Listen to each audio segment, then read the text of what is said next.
The Holocaust industry has played no small part in the process of presenting fascism as an absolutely singular phenomenon that appeared perhaps only once or twice in history, was ultimately defeated by the Western democracies, and therefore fascism is not something that is systemic to capitalism, but an exception to it.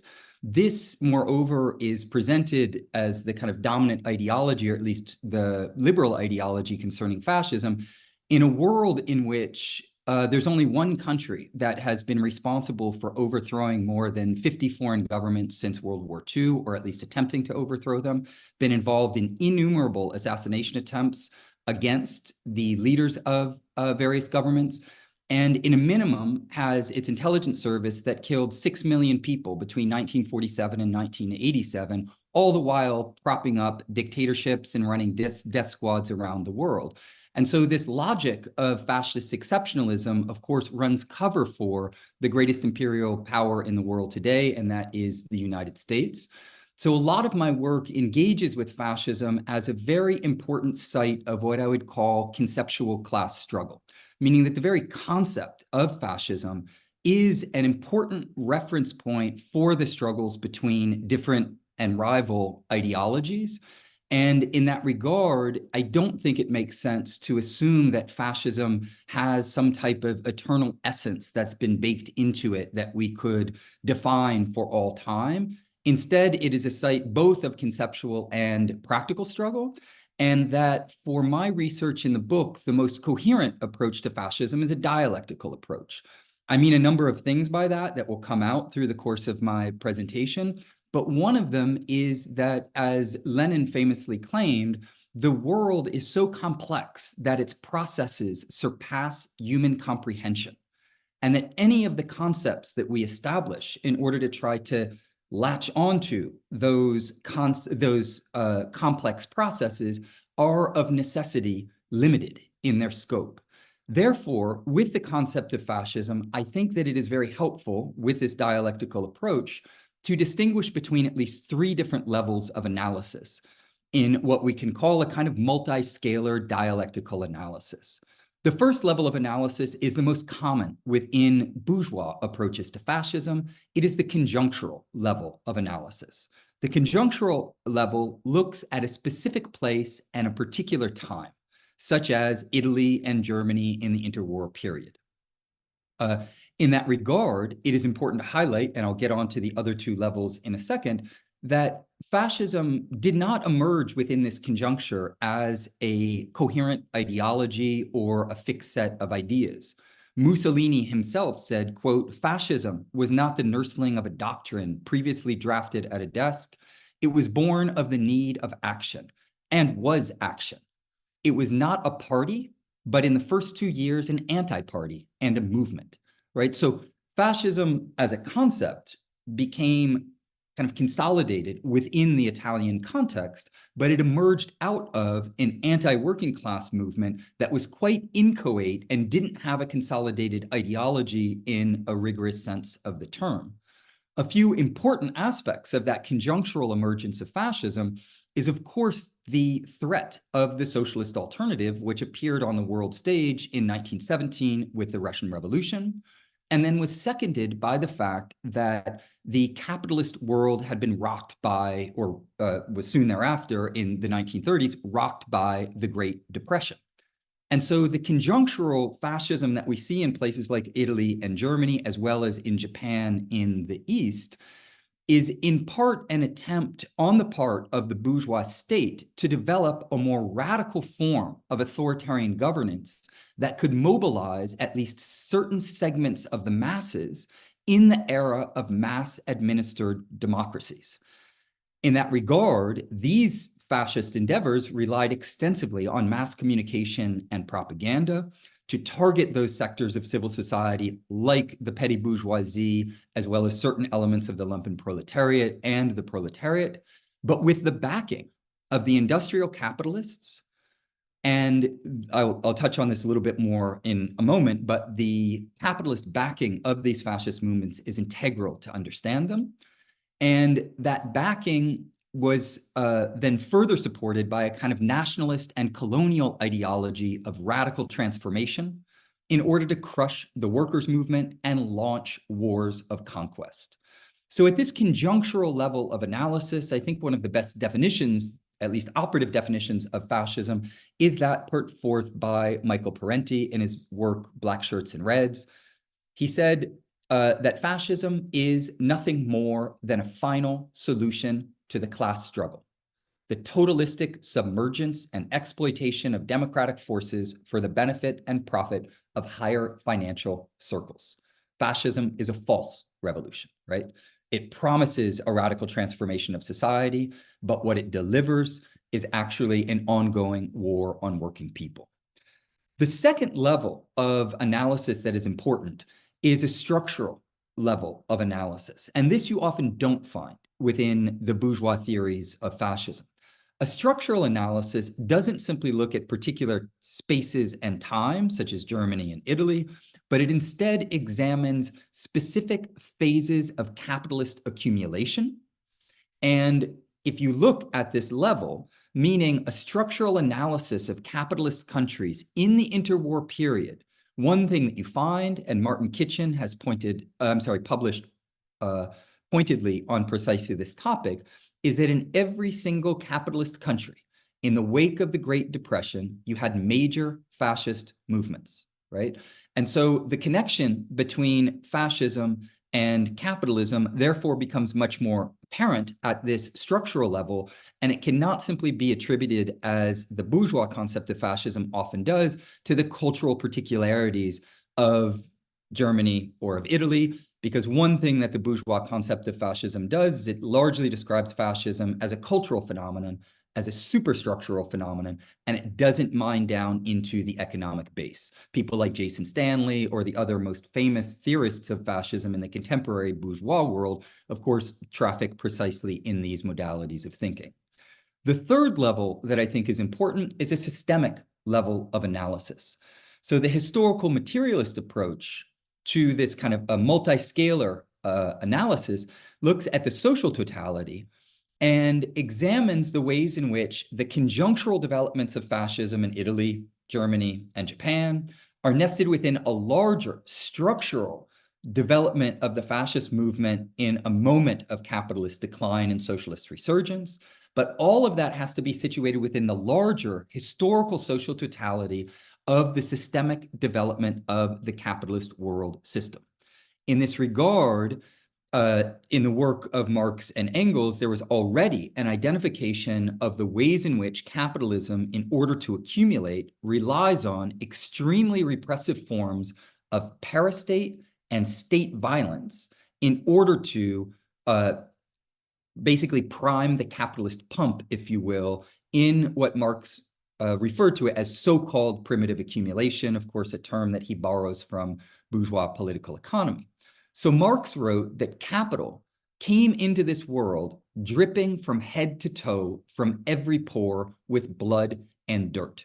It came into the world through acts of brutal, genocidal colonialism, through the enslavement of major swaths of the population, the indigenous population, the African population, and that this colonial heritage needs to be understood as the forms of violent imposition of a capitalist system that predated the conceptual identification of fascism per se, but that resonate very strongly with some of the fundamental impulses that are integral to understanding what fascism is.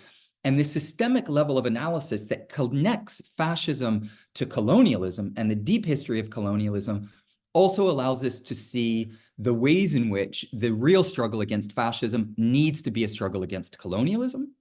And it foregrounds the extent to which all three of the major fascist countries that are identified as the main forces in World War II, Italy, Germany, and Japan, were invested absolutely and totally in colonial endeavors.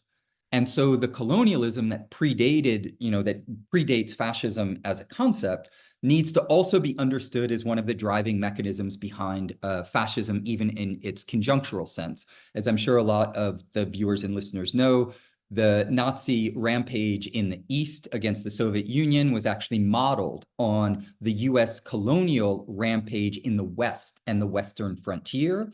And just as the US settlers were genocidally eliminating the indigenous population in order to have living room to the West, so were the Nazis planning on genocidally eliminating the peoples to the East in order to open up their Lebensraum or living realm in the East. And this is a very, very explicit connection, right?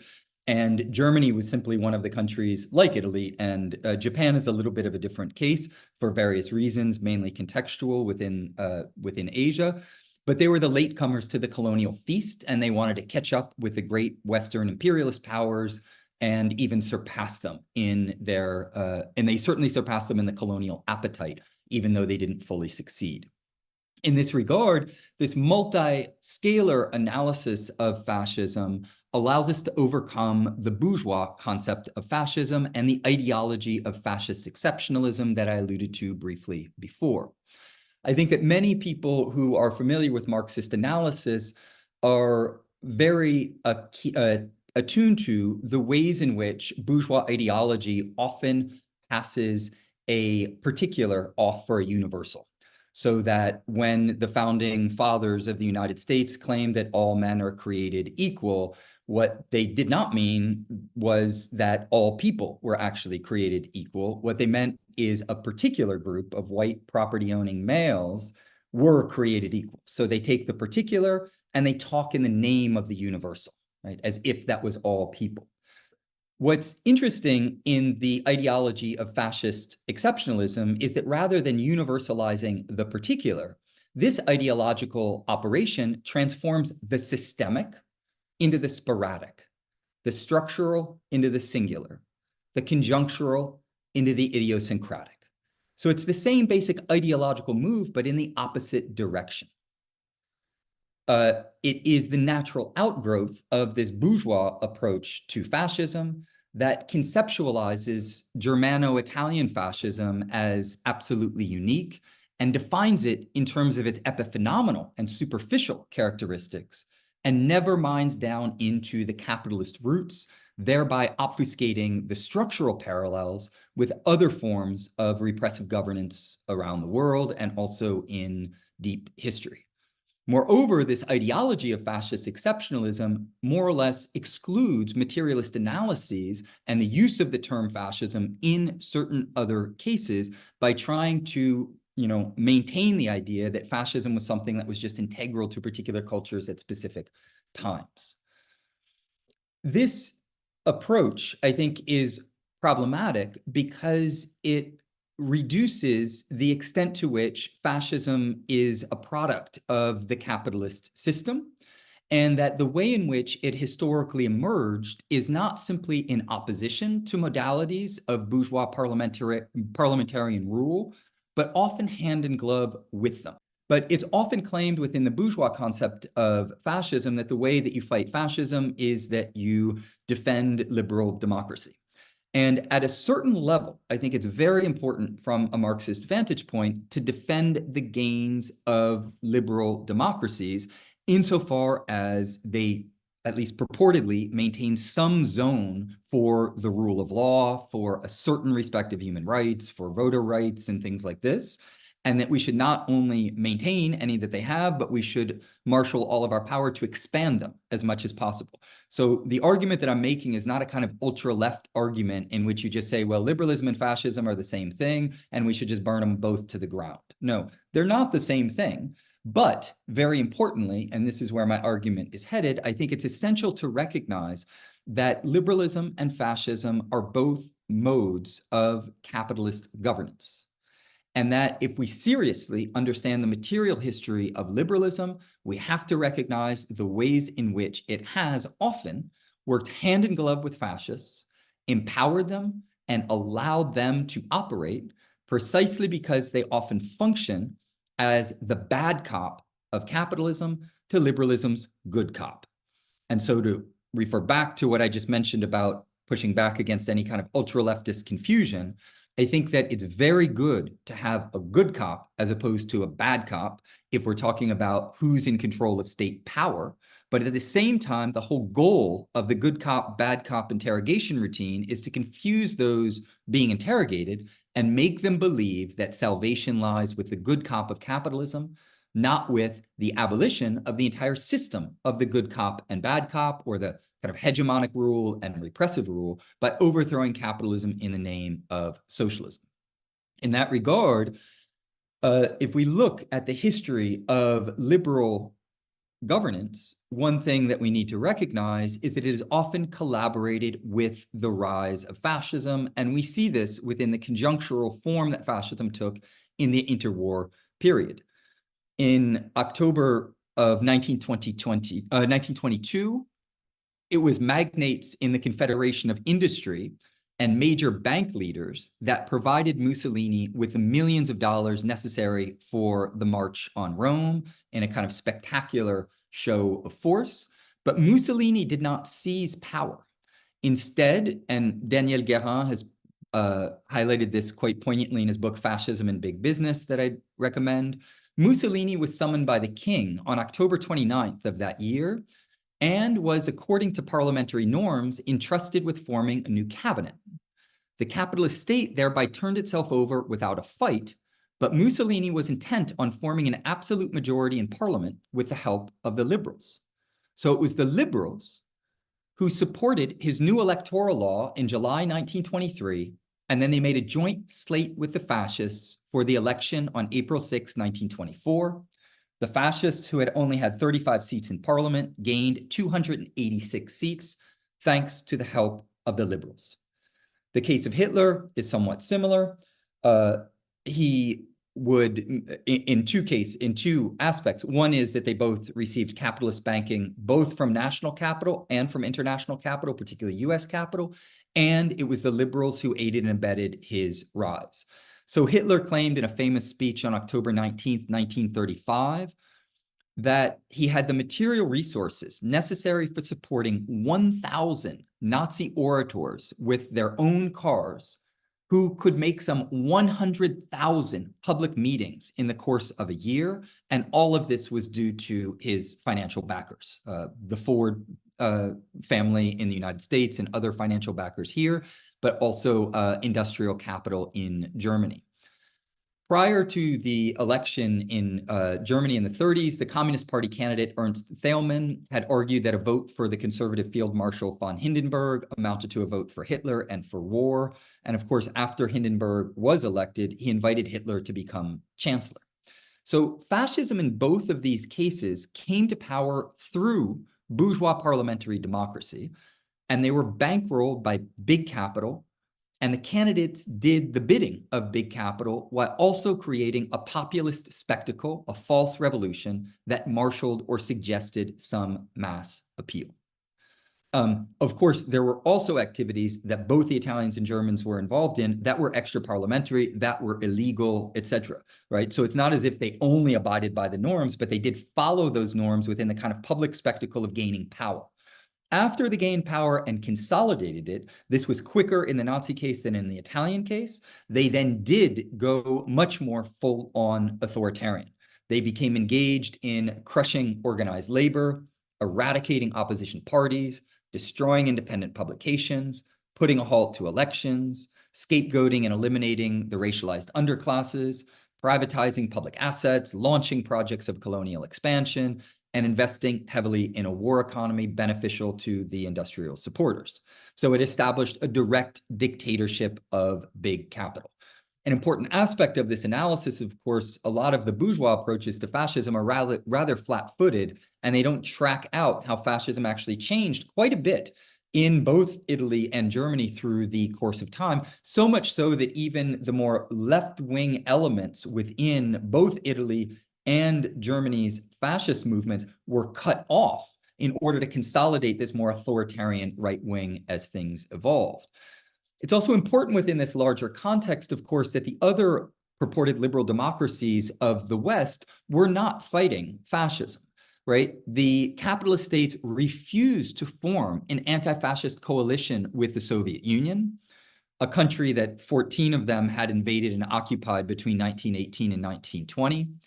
And during the Spanish Civil War, Western liberal democracies did not officially support left-leaning government that had been elected. Moreover, in 1934, the United Kingdom, France, and Italy signed the Munich Agreement, in which they agreed to allow Hitler to invade and colonize the Sudetenland in Czechoslovakia. So they gave him a green light to colonial fascism. And indeed, it was the fear of being left to confront Hitler alone, which eventually drove Stalin, since 1934, the unswerving champion of an alliance with the West against Hitler, into the Stalin-Ribbentrop Pact of August 39, which he hoped to keep the USSR out of war and buy him time for developing the productive forces as much as possible to defeat the Nazi war machine, which he, of course, and the other Soviets knew was coming. This didn't, in my reading on this particular agreement, was that the pact was not a pact of somehow solidarity between the fascists and the communists. On the contrary, they were not allies. This was a very tactical decision because the Soviet leadership had been backed into a corner, and they just needed to buy themselves time in order to build up their military and their defense capabilities. In this regard, the overall kind of depiction of conjunctural fascism needs to be written, and fortunately there's great work on this front, in terms of a capitalist backing and strong liberal aiding and abetting. I would like to point to the fact that the US backers of capitalism also included the big capital within the United States, as well as some of the important forces that were operative within the US national security state. So Ford, General Motors, Standard Oil of New Jersey, and DuPont had all become deeply involved and invested in Germany's weapons production in the interwar period.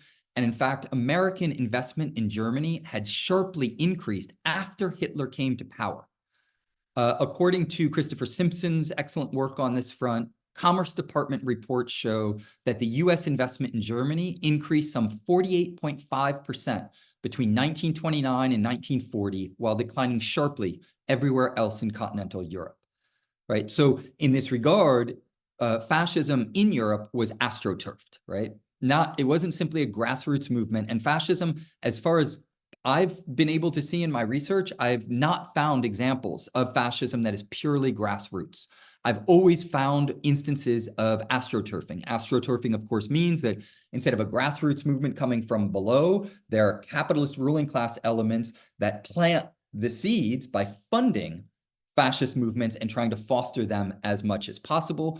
One of the important legal firms involved in foreign direct investment in Hitler's Germany was Sullivan and Cromwell, which of course was overseen by or part of the leadership of Sullivan and Cromwell was the Dulles brothers, who would go on to become the head of the U.S. State Department on the one hand, and the head of the Central Intelligence Agency on the other.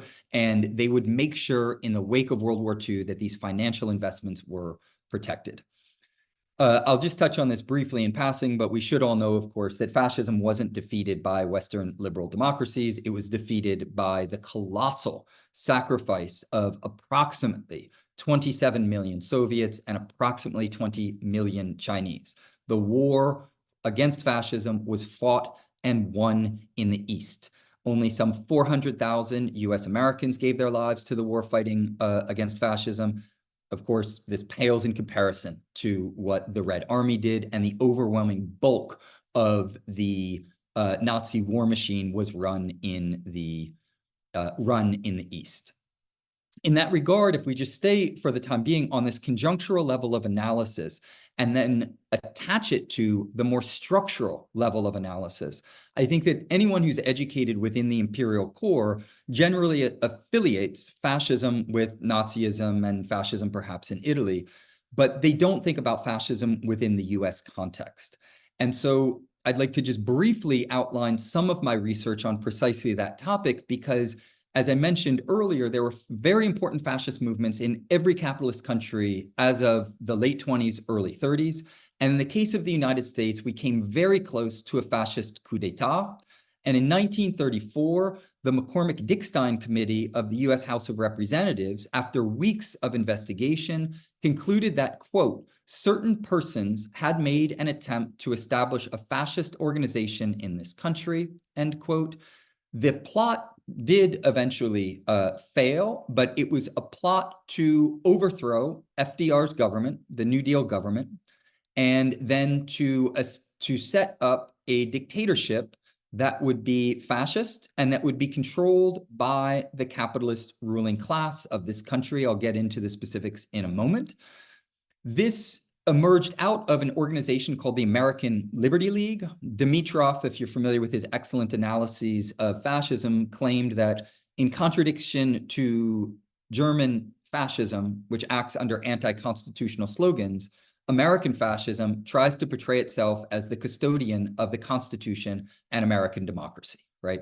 So we have American exceptionalism, the freedom discourse, and all of this that's baked into the very name American Liberty League.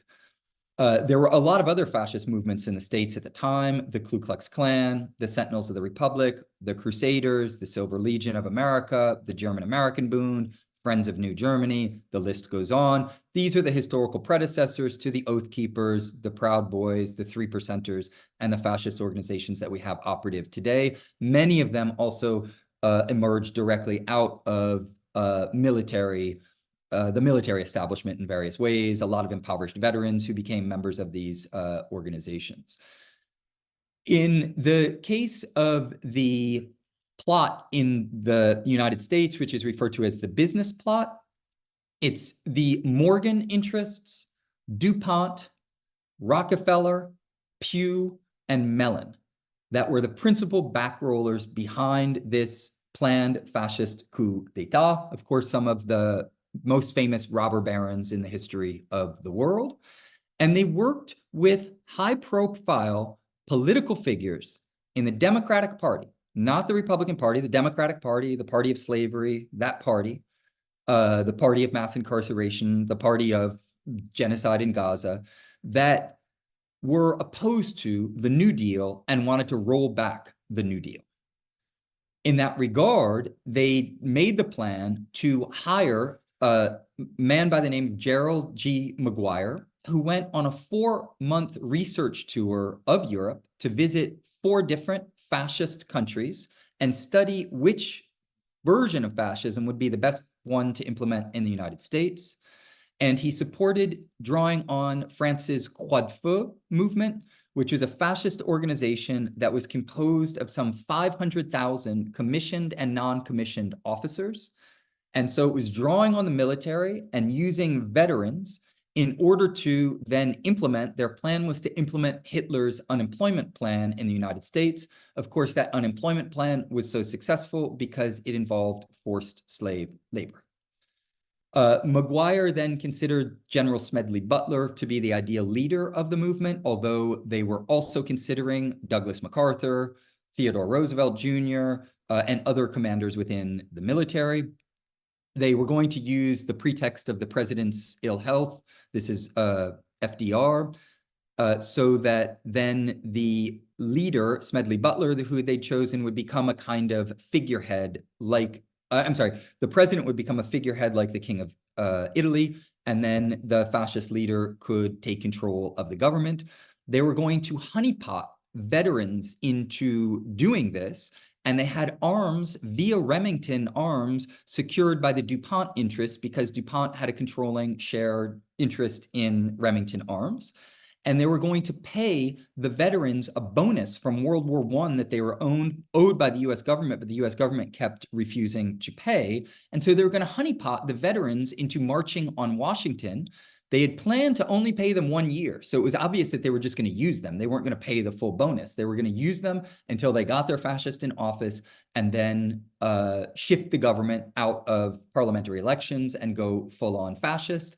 This was not the only conspiracy that was revealed. There were others also that involved various conspirators, but it's the most well-known one. It's thanks to Jan L. Spivak, who was a communist journalist at the time, that he actually was able to get a hold of the full transcripts of the McCormick-Dickstein committee that weren't released to the public and weren't shared with journalists. And so now we have all of the internal investigations that prove that this wasn't a conspiracy that people were thinking about. It was a conspiracy that they were acting on very, very concretely.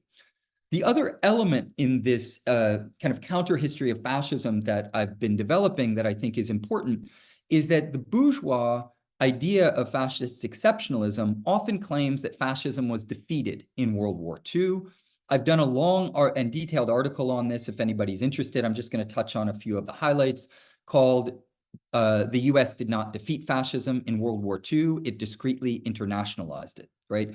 And we know from the history of the US empire that it's always been opposed to socialism, and particularly hostile to Soviet-style socialism. And they were involved in trying to overthrow the USSR from 1918 to 1920, and then were involved in the blockade against it, etc.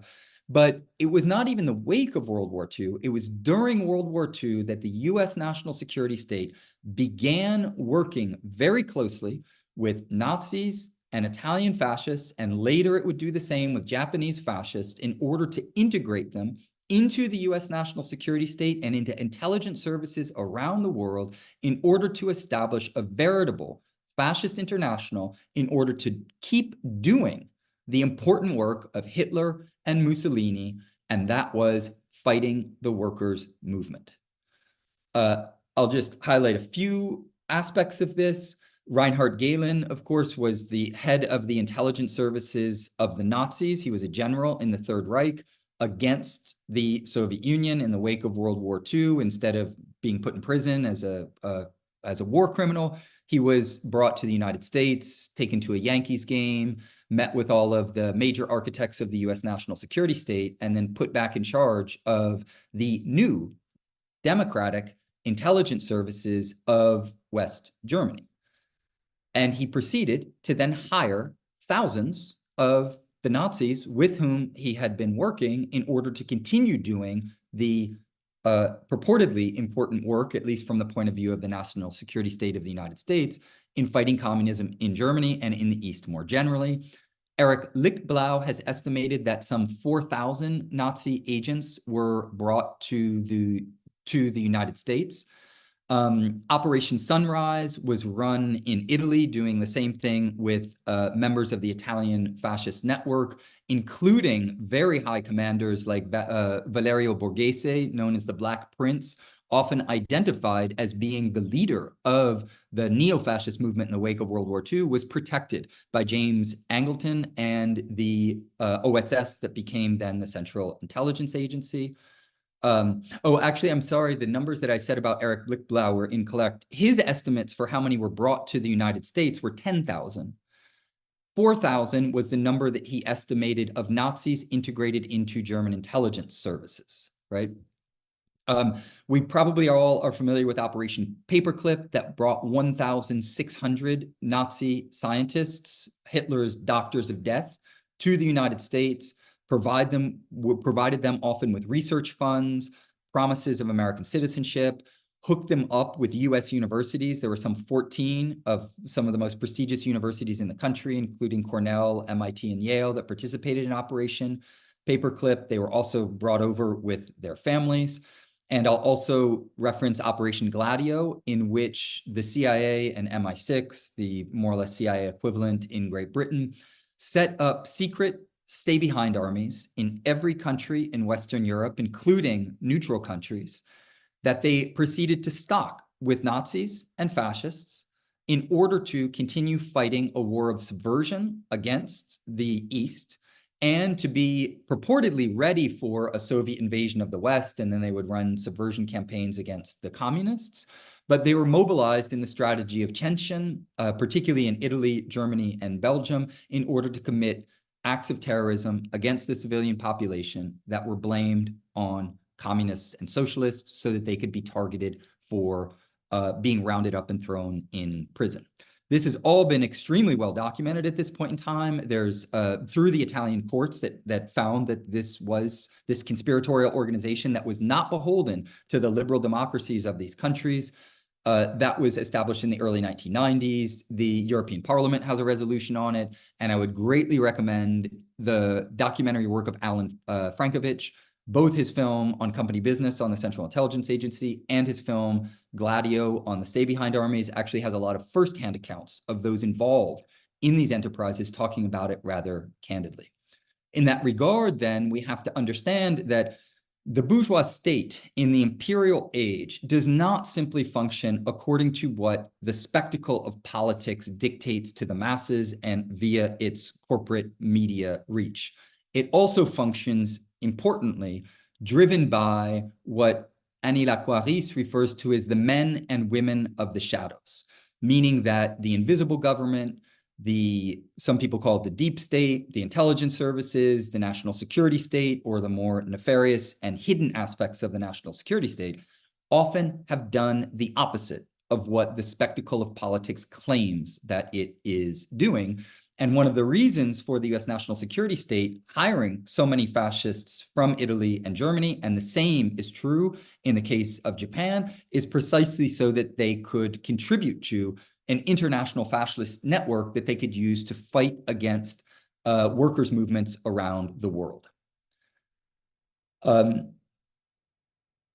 Yeah, so I'll leave that section as it is. I'm happy to return to any of this in the final discussion, but just jumping ahead a little bit, I think that if we look at the contemporary moment, then one way of approaching current fascism is by breaking with the one state, one government paradigm, which is so widespread within liberal debates. It's the assumption that either a country is a democracy or it's fascist, and that there's no room for an analysis that would be a variegated analysis of degrees, for instance, or a dialectical analysis of different levels and forms or modes of governance within particular countries.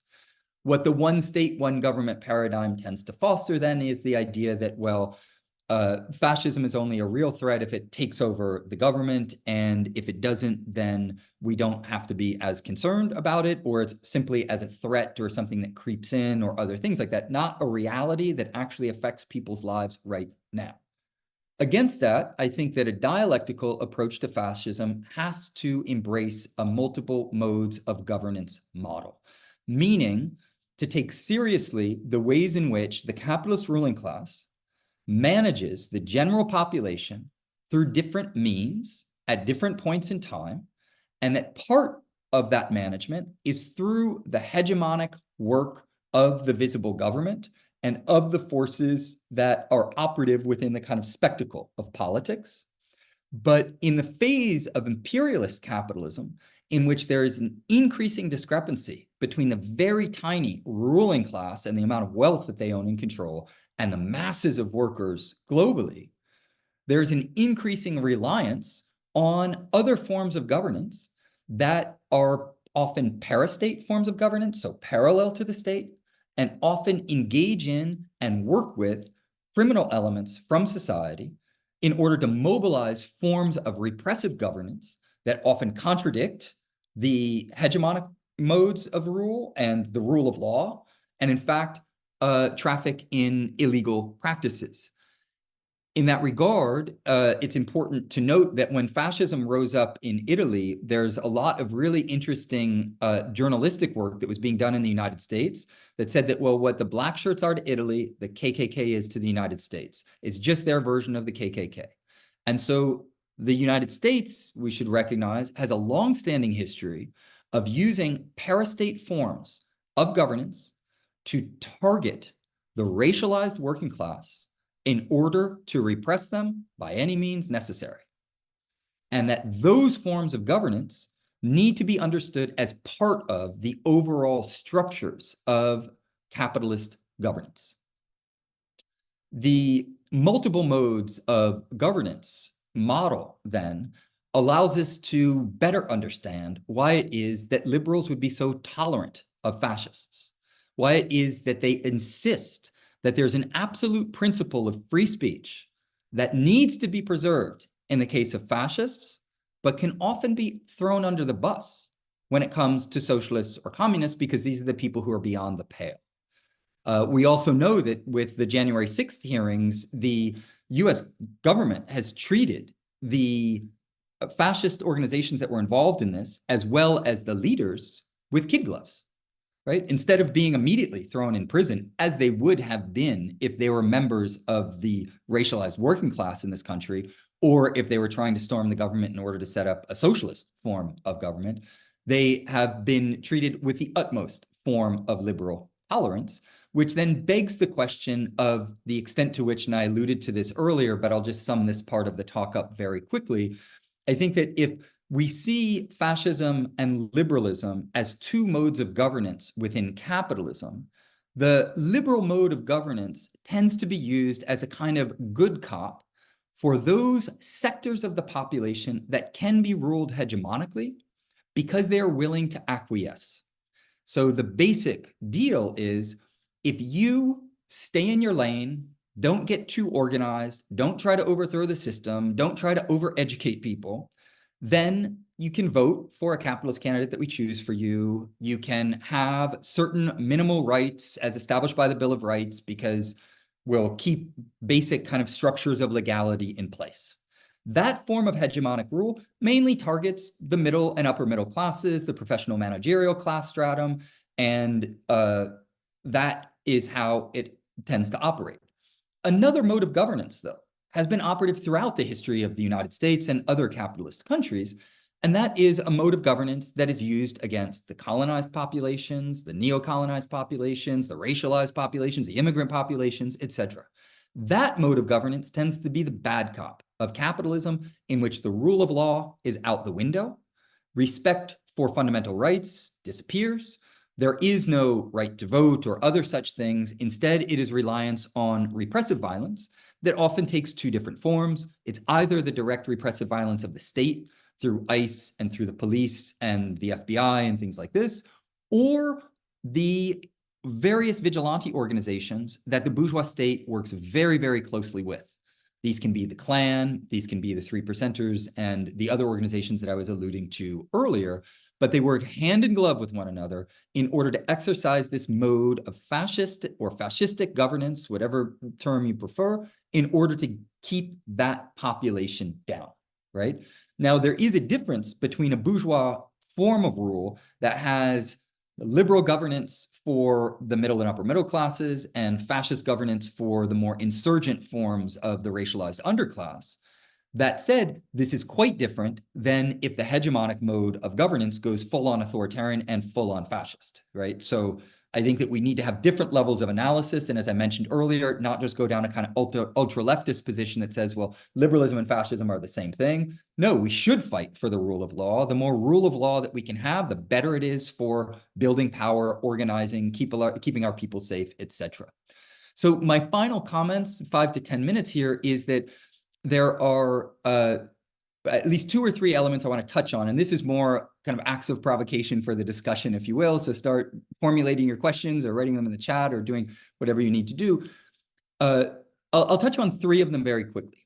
One is, and I've detailed this in a very long article that I wrote for Counterpunch, I think that the January 6th event needs to be understood as an inside affair that was overseen by elements of the US government, the military, and the US national security state, and that this was not a grassroots movement from below.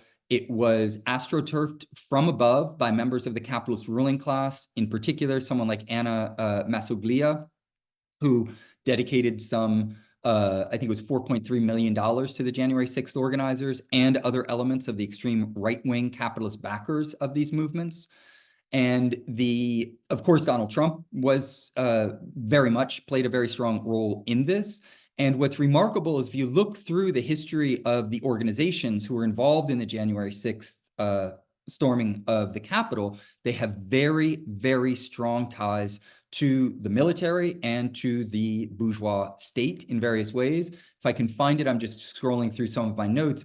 There's a really interesting set of analyses put forth by a former FBI agent. I'm not finding it right now, but I can find it if somebody wants it, who basically says, you know, the leaders of these movements, these fascists, we know them because we've been working with them for years, right? This is a member of the FBI. I think his name is Mike German, who's saying this.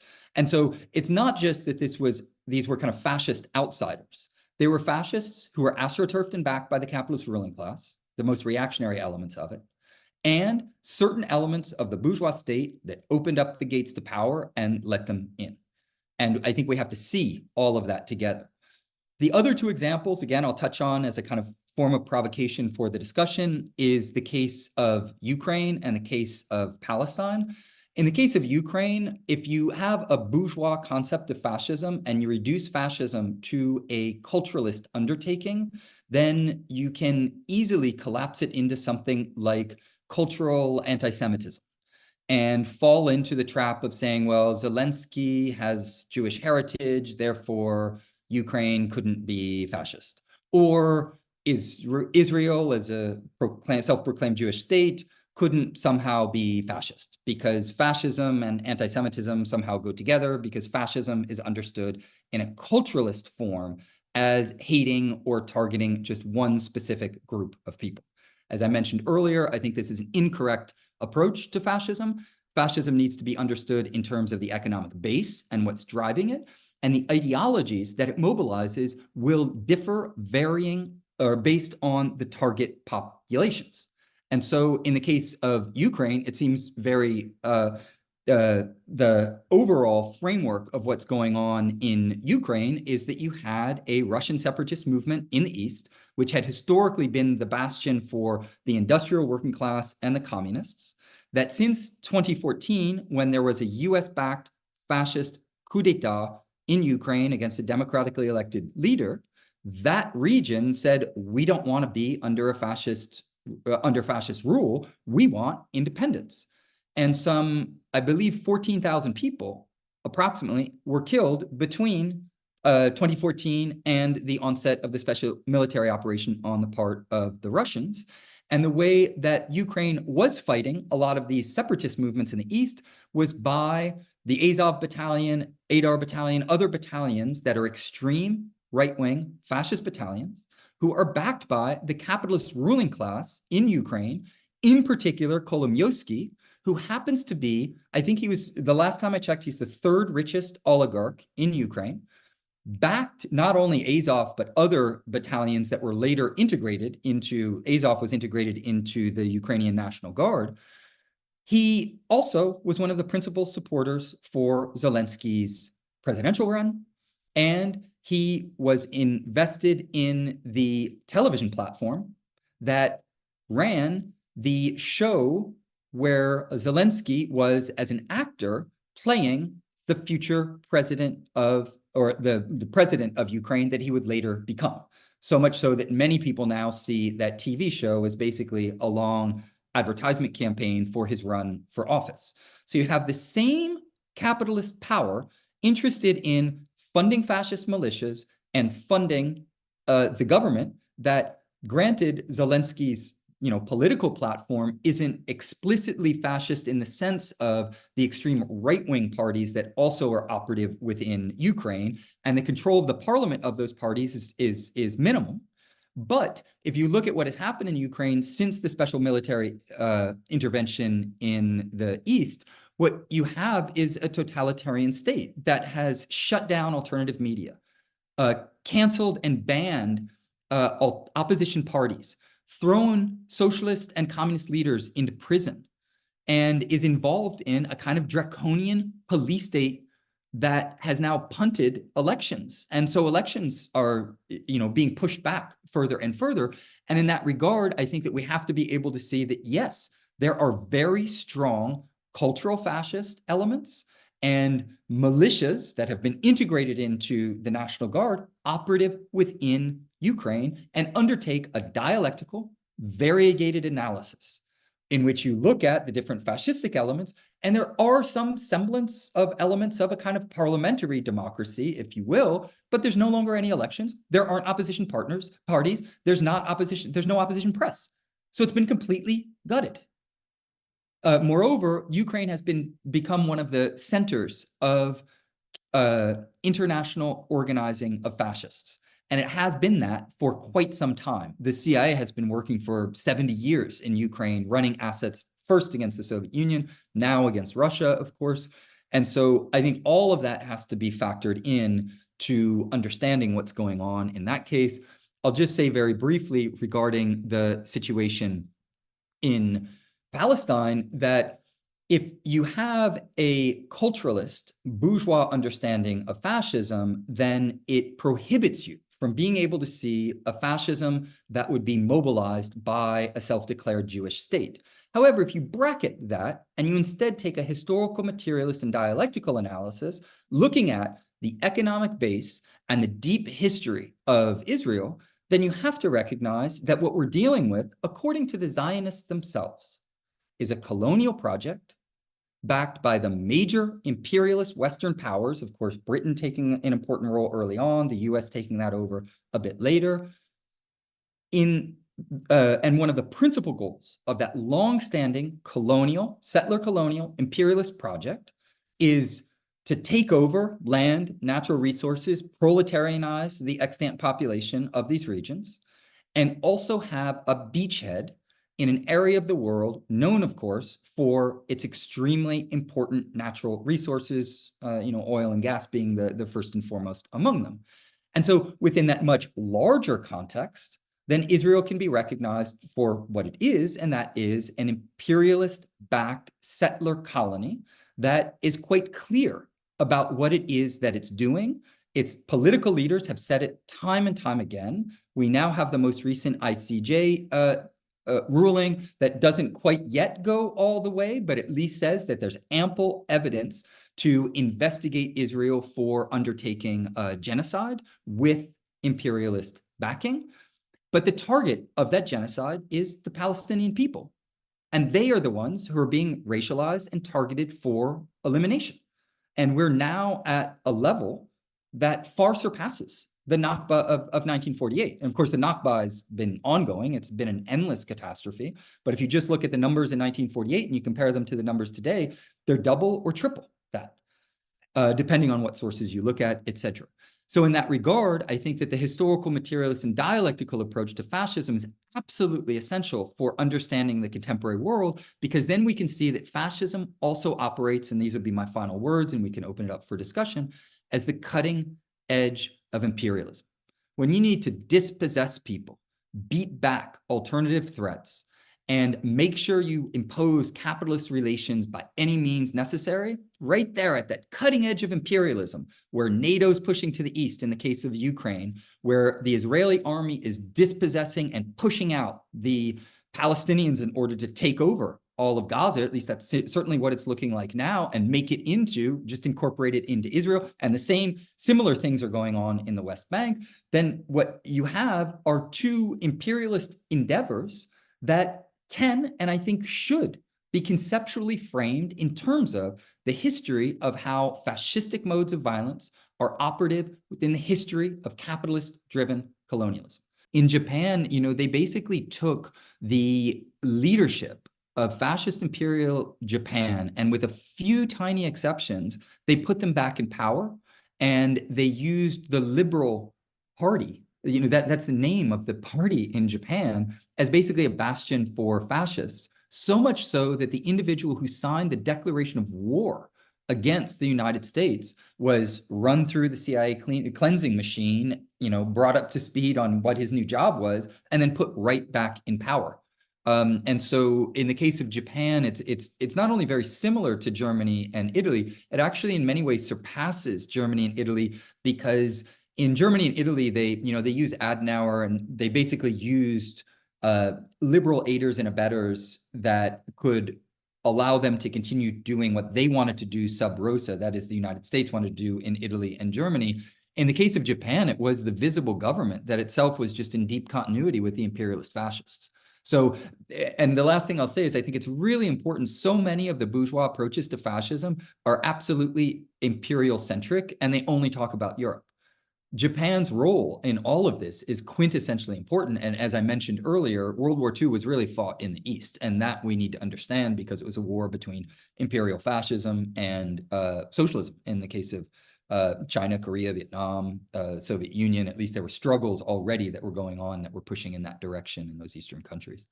Colonialism is baked into the history of the capitalist project, because it is about taking natural resources and land and dispossessing people, etc.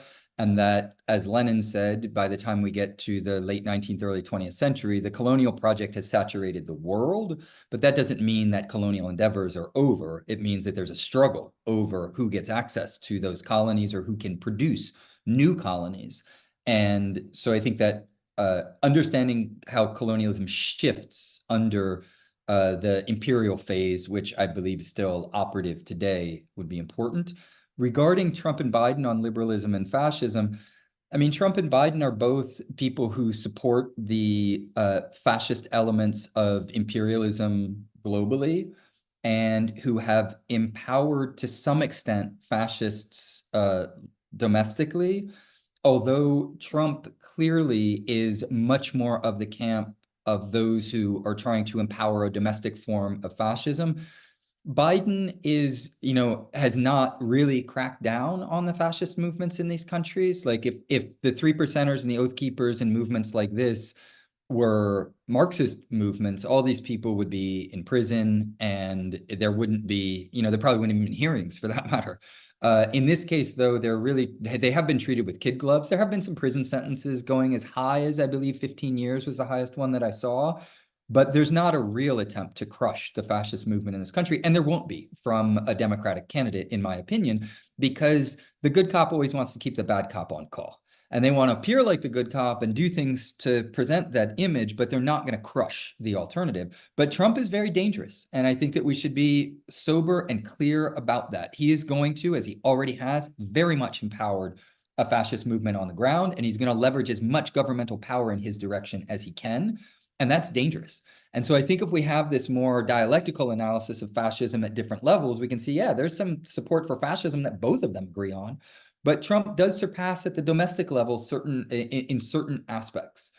Muslim countries and fascism, I think a big part of my future research and kind of bringing this book hopefully to a close is also looking at the ways in which the United States has mobilized Islamic fundamentalism for imperial ends, and that this has been one of its principal objectives in its imperial endeavors in the 21st century, working, hand in glove with this goes back to Afghanistan and the kind of Afghan trap that was run by the Central Intelligence Agency and the State Department. But it continues up to today with trying to foster terrorism on the part of the Uyghurs, to all of the splits between Sunnis and Shias in the Middle East. There's a real attempt to foster the kind of more fascistic elements of Islamic fundamentalism. I don't know if that's where your question was headed, but that's definitely where my mind went. And then the last thing is that the US police state, the mass incarceration system, the extreme levels of repressive violence unleashed by the state on immigrant communities, I think we have to see all of those as not somehow separate from fascism, because there's a tendency to think, well, fascism, bourgeois scholars differ on this. Sometimes people will say, well, fascism is just when fascists have control of the state, or others will say, well, fascism is just vigilantes and parastate actors. But I think it's important to recognize, no, this is a porous phenomenon in which the state, the bourgeois state, often acts hand in glove with parastate actors. These can be vigilante organizations. Organized crime is very, very big and very important for the way in which fascism is mobilized. They can be Islamic fundamentalists. They can be many different types of groups, and that there's a real porosity between the two. And that's what we have to be able to see, is how, I'm sure some people have seen memes like this, but does it make a big difference if you're getting beat up by a cop during the day, or if it's at night and you're being harassed by the KKK, if the person wearing those uniforms might be the same person, and often historically has been the same person? It's just during the day they've got a job, and at night or on the weekends they happen to be in a militia or an organization like the Klan.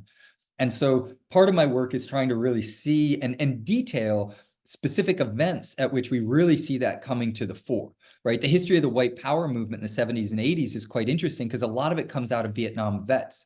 People were coming back from US imperial wars abroad, subjected to quite a bit of mistreatment on the part of the US government as being vets, but then aligning on a US imperial project against the immigrants on the border, primarily in places like Texas and in the Southwest.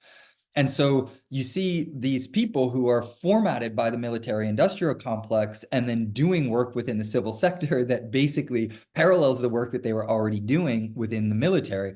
And it's that type of fluidity that I think historical materialists really have to understand and bring to the fore. A dialectical approach has to look at the kind of different levels, and if I could use a kind of philosophic reference point, Hegel always encouraged us not just to think at the level of understanding. And if you think at the level of understanding, you have fixed categories that have an essence to them, and that's it. And they're stable and fixed. So it's either fascism or it's liberalism. And a lot of debates, I think, unfortunately get locked into this idea of, well, it's just this or just that. A dialectical approach thinks at the level of what Hegel called reason, and that is that these are complex historical processes with different dimensions, and we can do a fine-grained analysis of them that overcomes all the limitations of the kind of bourgeois ideology. So I just preface that, or say that as a preface, to insist on that, like, if we use the label fascist, that's obviously going to mean something quite strong. But if we're able to do a kind of variegated analysis, we can look at different levels. And so in the case of G7 countries, they actually differ a little bit between them, right? Like the United States is really the driving force behind Israel, and it has been since at least the 60s. Would we call the US a fascist state? Well, the US aids and abets and supports and has been, I would argue, the principal driving force behind fascism internationally, at least since World War II, if not before that. At the same time, it maintains a bourgeois democracy on the home front, elections and rule of law, and a kind of good cop relationship to its professional managerial class strata. So that's not the same thing as a fascist state that would abolish all of that. But it is also increasingly moving. I mean, you just look at the historical spectrum of politics in the US, and it's just been moving to the right for a very, very long time. And so there's an increasing kind of drift, if you will, in that particular direction. But one of the things I like about your question that I'd like to insist on is that sometimes people say, well, fascists are the guys with baseball bats who are beating up people. And they don't say, well, the fascist is Henry Ford, who paid for thousands of people with baseball bats to beat up the workers. We have to see both of them as playing a role, and the capitalist ruling class as having a lot more power than a guy with a baseball bat or a gun or whatever else they might have. And so I think it's absolutely true that we have to look at the real drivers behind fascism, and that's the capitalist ruling class and the bourgeois states that work with them and for them. Yes. Regarding the Modi government, I think a lot of people are better experts than I am on India, but the best analyses that I've seen are analyses that highlight the way in which Modi himself kind of came out of political movements that themselves were very strongly rooted in fascist movements. There's a very strong, Hindu nationalist orientation that, of course, culturally mirrors what a lot of other fascist projects have done. There's the unleashing of vigilante violence, the use of the state for that type of violence, all of the repressive crackdown on workers, on Marxist journalists and intellectuals and things like that. On all of those fronts, I think it's manifesting fascistic modes of governance 100%.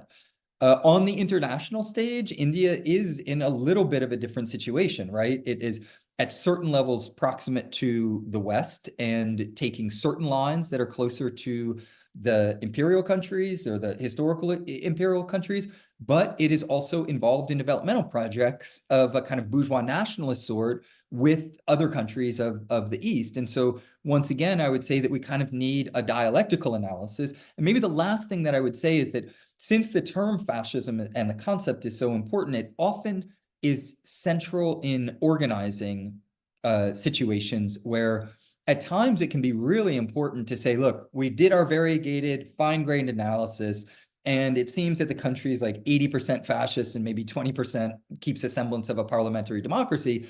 But for the purposes of our organizing and the class struggles that we're engaged in now, we're going to come out and we're going to say that it's fascist because we need the clear lines of demarcation to be drawn. And so I do think we have to relate the kind of more fine-grained work that I've been talking about to the need to draw a line in the sand and say, no, this is fascist, and therefore we're fighting against it on this front. So I just kind of want to add that into the equation, because it can be two different things when we're on a Zoom call talking about fascism as we are now, versus if you're on a Zoom call talking about, well, we're organizing an anti-fascist front and we got to be clear about where we stand, and we can't have, Professor Rockhill give some long expose about the various levels of analysis. So that type of tactical definition, I think, is really important. Maybe the very last thing is neo-fascism is not a term that I particularly support, because there's been a tendency to say that, well, fascism was defeated and now it's resurgent. Fascism wasn't fully defeated. Fascism is continuous with the capitalist governance. And so I think that just calling it fascist and calling it Nazi is the way to go, as opposed to adding the prefix neo. The biggest historical frame that needs to be used to understand the welfare state in the imperial core is the threat of socialism. That given the fact that workers in the East had access to free or affordable housing, healthcare, education, employment, etc., that this created a context in which the Western struggle for social services took on greater power, and that the capitalist ruling class decided on a class compromise. We're going to give to the workers basic social benefits so that we can shore up our hegemony and rule at least segments of the workers hegemonically.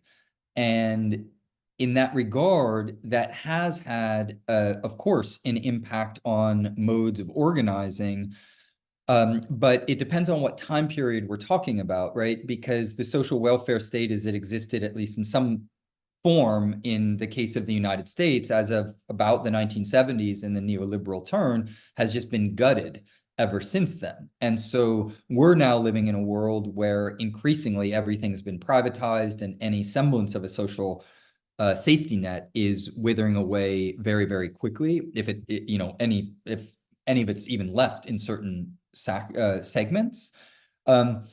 But I take it that, and this is maybe the last thing that I'll say, is that part of your question is motivated by, well, how does the social welfare state relate to reformism versus a more revolutionary form of socialism? And it is true that, and here I would reference, of course, the great work of Lenin and others, who highlighted how social democratic reformism often really settles in within the imperial core when there are class compromises that are made from above, as well as a labor aristocracy in the imperial core that is buoyed by the colonial enterprises. And that combination of social welfare state, social democracy, and labor aristocratic social standing internationally does make, or has historically made, a context within the imperial core where a lot of those who are the more privileged sectors of the working class have a vested interest in keeping the capitalist system going as is, because they are beneficiaries of that system. And that has tended to work against the interests of the more revolutionary socialist orientation. And it's also one of the reasons that some of the more radical forms of organizing in a country like the United States have tended to come out of the racialized poor, some of those who are really at the bottom, really, of the labor pools, because they're not benefiting as much from the social welfare state, from the wages of imperialism and colonialism, and from social democratic rights and things like that. Fascism, since it's often, if not almost always, astroturfed from above, the people from below can be used for different purposes, and often what they want is a kind of mass base to get the vote out or things like this. And so they pitch to a very broad audience. And of course, the Nazis called themselves National Socialists for a reason. The reason wasn't because they were socialists. The reason was because they were trying to get some of the workers to vote for them. And they knew that workers' positions were really important, and that they were widely supported by the working class. But when, both in the case of Germany and Italy, once state power was really consolidated, you didn't need that mass movement as much. And so that could then, parts of the elements of the vigilante groups were just integrated into the state. And then the more left-wing elements were cut off and killed or incarcerated in certain instances. And it's similar to what you see with the Azov Battalion, right? It worked as a vigilante organization and then was eventually, it had major segments of it, if not the majority of it, integrated into the Ukrainian National Guard. And so that also demonstrates the porosity between parastate and state organizations and the ways that fascism will, when it mobilizes parastate forces, often do it with different communities or with different target groups for particular tactical ends, right? Like, if you need to get votes, then why would you have a really consolidated ideology? It's better to have a diffuse ideology that tries to bring in a larger constituency. But when you really decide that you're going to go full on authoritarian, you want everybody on the line that you're taking. It, I think, is clear at this point in time that part of what neoliberalism did in restructuring the global economy was to take the productive basis for the economy that was in the United States, I'll just use that as the example, and then to shift it abroad, Mexico, and then eventually to Asia and other places. And that gutting of the productive economy at home, with the important exception of the arms industry, of course, and the prison industry and things like this, as well as the culture industries, which are largely kept at home, has meant that there's been a major shift to, financial capital and an increase in, if you look at, the stats are just amazing with the amount of wealth that is made in the financial sector far, far surpasses that in the productive economy. But during that time, China, for complex and difficult reasons that we could get into, decided with the reform and opening up to basically become the workhouse of the capitalist world. And in doing that, developed a productive basis for their economy that far surpasses what you have in the West. Right. And so you have this major global displacement. And I think that part of the reason that so many contemporary Marxist political economists, or at least in my opinion, the best ones that I've read, have said that neoliberalism is running out of steam because of the gutting of the productive economy at home on almost all fronts, means that there is no longer the basis for doing really basic things like producing masks during a global pandemic, which we just saw relatively recently. And the fact that China has such a thriving and flourishing productive economy and also keeps its financial economy under control because the largest banks are state-owned banks, right? And this changes everything, in my opinion, or at least the most important things. And that is a really important difference. And I do think it's one of the reasons that China really functions as an alternative to the neoliberal model of economics, as much as they did engage with the history of neoliberalism for various reasons. I think largely due to the fact that they were forced to, because that was how the global economy was being run. Regarding the source for, the search for resources, I think you're right.